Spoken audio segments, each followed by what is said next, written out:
In this clip, what I want to try and do is to go through some of the key things to remember about the causes of the First World War. This is for the AQA GCSE History course, the First World War, 1894 to 1918. The causes of the First World War are very complicated. This is why they take up a third of the course for your study of the First World War. One thing you should just bear in mind is that the war doesn't break out overnight. It is the culmination of tension that had been building up for decades. This tension largely centred around the growing power of Germany. Germany had only become a unified nation in 1871 following the Franco-Prussian War. Its defeat of France in that war gave Germany this sense of confidence, and it also made the French feel embarrassed and wanting to seek revenge at some point in the future. In 1888, Germany got a new leader, Kaiser Wilhelm II. Wilhelm was a grandson of Queen Victoria. He had grown up holidaying in Britain on the Isle of Wight, and he often got to see the magnificent Royal Navy. He wrote about how he adored these ships, he admired them greatly, and that one day he would like to have ships such as these for his country, for Germany. This is something that Wilhelm really focuses on during his time as Kaiser in the 1890s and early 1900s. He is determined for Germany to have its place in the sun. He envies the empires that Britain and France have, and he wants one for himself. Now, to get such an empire, you're probably going to come into some form of conflict with other nations, particularly those nations that already have empires like Britain and France. So you could argue that Wilhelm, even by 1900, has already set Germany on a path where they're going to come into direct conflict with Britain and France. Alongside this, in Russia, Tsar Nicholas II and his ministers were increasingly concerned about the power of Germany. They bordered Germany in the east, and they were worried that Germany's growing power could be a threat to the stability and integrity of their nation. These growing fears led the countries of Europe to seek allies who shared their fears and could share the burden if any war were to break out. So Britain and France and Russia end up forming an alliance known as the Triple Entente. Now, this wasn't a formal alliance in itself. It was more the combination of different alliances each nation had with each other. So Britain and France had signed the Entente Cordiale in the early 20th century, which is a sign of their peace and friendship. Meanwhile, France and Russia had a military alliance dating back to the 19th century that they had signed, and Britain had similar alliances with Russia as well. The three nations of Britain, France and Russia are united because of their common fear, the fear of a powerful Germany. Because of the uniting of those three nations together, Germany believes it is being encircled. Kaiser Wilhelm looks at the map of Europe, and on every side he can see that there are enemies. Across the North Sea there is the enemy of Britain. Just across the border in the west he's got France as an enemy, and in the east across the border he's got Russia as an enemy. He fears that Germany is being encircled, and therefore Germany must arm itself, and it must also find allies. Now, just to the south of Germany was a powerful empire, the Austro-Hungarian Empire. They were common German speakers, much like the Germans, and they also shared similar fears of Germany and similar desires as Germany as well. Slightly further south you had the nation of Italy, which you're not going to hear an awful lot about. They're very much the minor part of this First World War. So by the time you get to around 1905, 1910, Europe is very clearly divided into two alliances. The Triple Alliance of Germany, Austria-Hungary and Italy, also known as the Central Powers, just think of where they are in Europe, and the Triple Entente of Britain, France and Russia.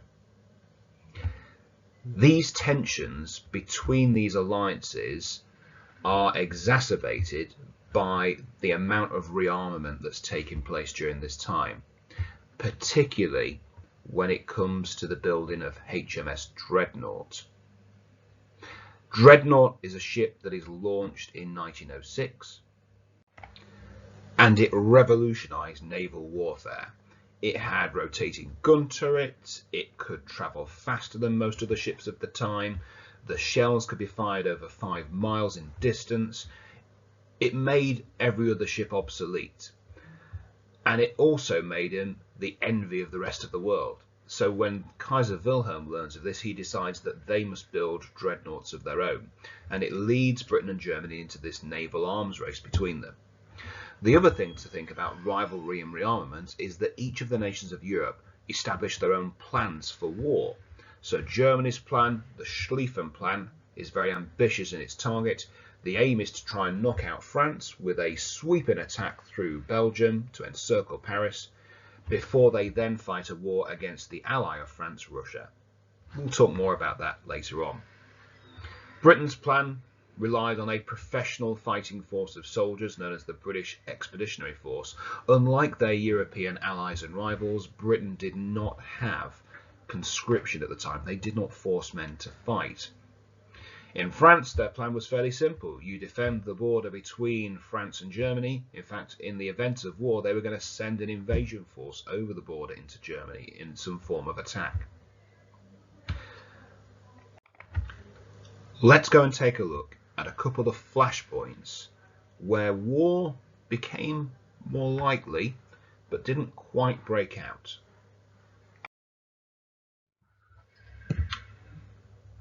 By 1900, most of Africa had been dominated by the powers of Europe, especially Britain and France.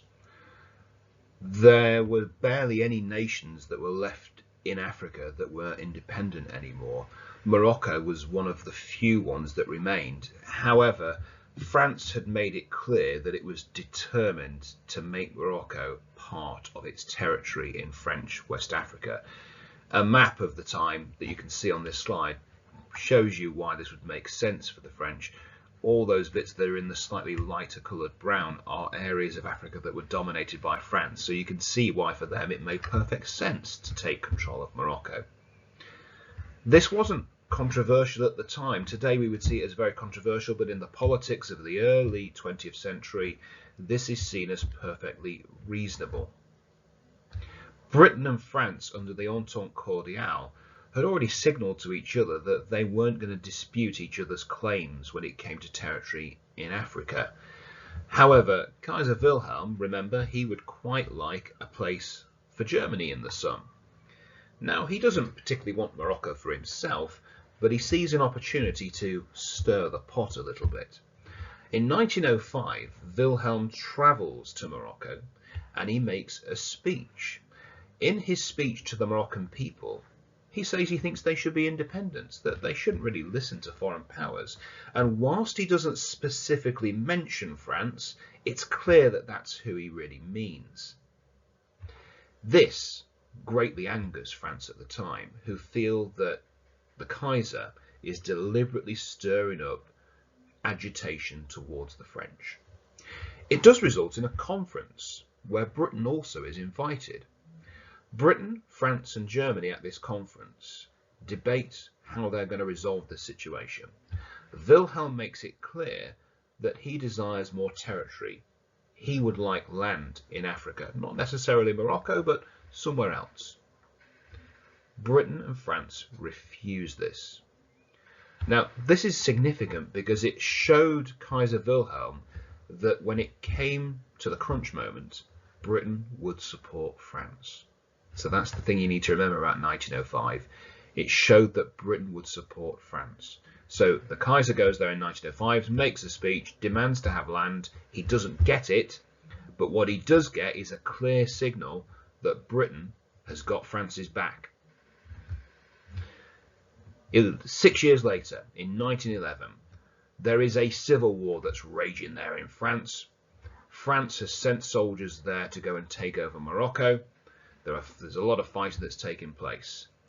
Wilhelm decides in this occasion that he's going to be a little bit more aggressive. This was what we call Weltpolitik. It is being very aggressive in your actions, particularly when it comes to foreign policy, in the hope that your demands will be met. So it's going very close to the edge of war without actually going to war completely. Wilhelm sends a gunboat known as the Panther to Morocco. It is sent to the port of Agadir. It doesn't really do anything when it's there, it sits there, but it's a threat. It is showing that if he wanted to, he could get involved and support those Moroccan rebels against the French. Yet another conference is held to try and resolve the situation. The Kaiser asks for land once again, and on this occasion he gets the land. Land is given to him in Central Africa to compensate for any loss of trade that he experiences with Morocco because of the French takeover. So the key message from 1911 to Wilhelm was, I was aggressive and I got what I wanted. Wilhelm was aggressive and he achieved his objective. So can you see how, if he's then thinking, well, I want to try and make some territorial gains in Europe, or I want to try and strengthen my position in Europe, can you see why he might therefore be aggressive there? Because he's tried that here in Africa and it has worked for him. As well as the flashpoint that takes place in Morocco and increases the tension in Europe in both 1905 and 1911, there's another flashpoint that you need to be aware of. This time it's closer to home in Europe. Southeastern Europe contains an area known as the Balkans. The Balkans had long been a source of tension, with lots of different ethnic and national groups that are there in the region. For some time it had been dominated by the Turkish, also known as Ottoman Empire, but by the early 1900s this is quite a weak nation. Russia sees an opportunity to gain influence in the Balkans region. This could be potentially very useful because it would provide you access to the Mediterranean and connect up with the Black Sea. However, Russia itself cannot get directly involved in the region. This would risk an outbreak of war with Austria-Hungary, which also borders the region. And of course, war between Russia and Austria-Hungary would also drag in Austria-Hungary's allies, Italy and Germany. Therefore, Russia decides to organise the nations of the Balkans into its own little alliance. Russia will support them from a distance. This becomes known as the Balkan League and is made up of nations like Serbia, Romania and Bulgaria. The Balkan League fight in the First Balkan War in 1912 against Turkey, and they succeed. The nations of the Balkans gain territory, Serbia itself doubles in size, and Turkey is forced out of the Balkans. Of course, those nations that are now victorious in the Balkans will now look to Russia and thank them. They will be more loyal to Russia, which could be very useful if there is any war between Russia and Austria-Hungary. However, not all the states of the Balkans are happy. Bulgaria in particular, although it's gained land, they don't like it that Serbia has proportionally gained more land than it had. Therefore, there is a second Balkan War in 1913, only this time it's everybody versus Bulgaria rather than everybody versus Turkey. Bulgaria loses and Serbia gains even more land. It's the growth in the power of Serbia that is the key thing here. Just across the border is an area known as Bosnia. Now, Bosnia back in 1908 had been taken over by Austria-Hungary, but many of the Bosnians regard themselves as Serbs, and they really would like to be ruled by Serbia. Serbia's growth of power is a threat to Austria-Hungary because Bosnia is going to increase its calls to leave Austria-Hungary and to join Serbia. That's an issue. Austria-Hungary can't just let one territory go, because if it lets one territory go, all the others are going to ask to go as well, aren't they? Sooner or later, Austria-Hungary is probably going to have to deal with Serbia. It's probably going to come into some kind of conflict with them. And a conflict between Austria and Serbia could risk drawing in Russia, who was now an ally of Serbia. Let's talk now about the trigger that sets all of this off, and it is quite literally a trigger because it is a gun that's fired at Franz Ferdinand. Franz Ferdinand was the heir to the throne of Austria-Hungary. He was sent on a goodwill mission of Bosnia, visiting their capital of Sarajevo. The aim was to get them to realise how good it was to be a part of Austria-Hungary. Doesn't quite work out the way that any of them planned. Whilst he is there, a terrorist group is sent to assassinate him. Now, this terrorist group is called the Black Hand. The Black Hand are state-sponsored terrorists. They are supplied with weapons and training by the Serbian government. One of their members, Gavrilo Princip, manages to assassinate Franz Ferdinand. The car passes in front of him as he has stepped outside of a delicatessen. Gavrilo Princip pulls out a pistol, fires the gun towards Franz Ferdinand and towards his wife Sophie. Both are killed. Gavrilo Princip is arrested, but he maintains a vow of secrecy. He says he's working alone. Nobody else is responsible. The Austro-Hungarians strongly suspect that Serbia is behind this, but they don't have the proof. That is until they arrest the man that had smuggled the weapons to them in the first place, who confessed everything. They now had proof that Serbia was directly involved in the attack and murder of their heir to the throne, Franz Ferdinand. Austria-Hungary is not stupid. They realise that if they are to threaten Serbia, that could potentially involve Serbia's new ally of Russia, and that could be dangerous. So they need to ensure that their own allies, of Germany in particular, will support them and back them up. On the 5th of July, they get that support. They are told that the Kaiser will offer them complete support no matter what. Furthermore, the Kaiser emphasises that they should act now. Wilhelm encourages Austria-Hungary to act now against Serbia. It seems clear that he wanted them to go to war at that point. Historians have come to call this the blank cheque, the idea that Germany had said to Austria-Hungary, "We'll back you up no matter what," implying that even if it does risk a major European war, we will still be with you. By the 23rd of July, Austria issues its 10-point ultimatum to Serbia. It's likely that this is designed to be unacceptable. The terms are so extreme that any nation would probably have rejected it because they would have lost all their independence. 2 days later, Serbia actually agreed to all but one of the demands, but it was that one they wouldn't agree to that, as far as Austria was concerned, was the reason they then had to go to war. So on the 28th of July, Austria declared war on Serbia, and fairly quickly afterwards we have almost a domino effect of nation after nation declaring they would go to war. Those alliances that had been established by the early 20th century all start to kick in. Germany goes in to support Austria-Hungary, France goes in to support their ally of Russia, and before you know it, Britain's got involved as well. So by the time you get to the first week of August in 1914, Europe is in a major European war, all because of Franz Ferdinand being assassinated. Except, of course, it's not all because of that, is it? What it really is a culmination of those decades of tensions. And it could easily have been the Moroccan crisis or the Balkans wars that triggered off this. It's just that it was the culmination of those events. Those two events on their own weren't enough to trigger it off. Even the rivalry between Britain and Germany wasn't enough to trigger it off. It's the combination of all of them together that ultimately led to the outbreak of war.